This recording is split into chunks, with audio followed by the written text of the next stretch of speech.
My name is Hang Vu, or Hang like you hang a picture.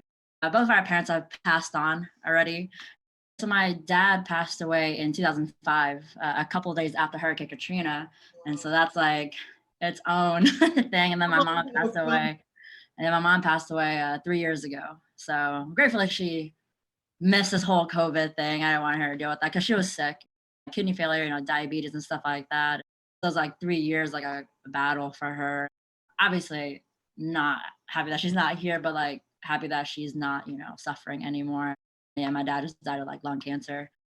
Definitely losing a parent as an adult, I think, is a lot harder than as a kid. Because as a kid, I mean, like, yeah, I remember my dad, but there's something, I was still a kid, and there's some things I don't remember, or but my mom, like, especially being there every step of the way, of, like, through her like journey of like being sick and like her disease and stuff, and like from 5 o'clock in the morning to like until she goes to sleep, like making sure she's like taking the medicine, driving her to dialysis, and it was definitely a lot harder losing her.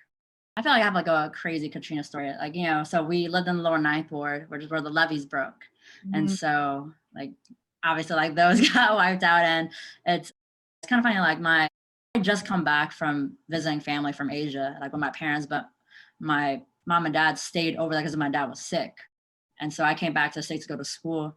And when we got the news that, Katrina was coming, like my siblings and I were actually planning to stay. It's like, oh, it's whatever. We'll just put some tape on the windows and like get some like wood, but Mom was like, no, you gotta go. So we were like, so we went to like Lafayette when my sister was in college, and then we went to like Texas and stuff like that. And so once Katrina hit, like then we found out like, okay, wow, it's like bad down there. Like we got like 15 plus feet of water, and that's when we found out, like, I guess my dad was getting sicker, you know, and so we were planning to go up there. It was only me and four sisters. So there's five girls and two boys.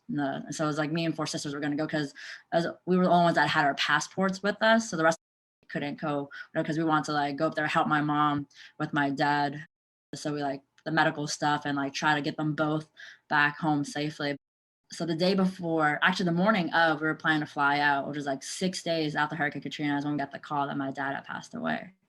And so dealing with that, and then like, okay, our house is like completely gone, and now we got to go to Asia, to Thailand, to go get my mom back to the States. Of course, I figure out how to bring his body back home to the States. And so that's kind of my Katrina story. So we didn't actually go back to our house until like October, I think. So Katrina happened in August, and then yeah, we didn't go back to like almost after like a month and a half, 2 months, to see what we could salvage. The best thing I found was this necklace that my dad used to have. It was like my baby rings that he would keep on him, and I found it on the floor of their bedroom. And so that was probably the best thing I found off of that. But my parents had grocery stores, and we lived on top of a grocery store, and so like the water got up like maybe a couple inches into the second floor, so like pretty much everything was like gone. And I get my dad's guitar. Is that a musician too. So yeah, like finding those mementos, like my dad's guitar and like the necklace that he kept on him, was probably the best things I could salvage. I don't know if my siblings found anything, like I said, because everything was pretty much like molded. Because after like almost 2 months of like not being there, so the building is still there.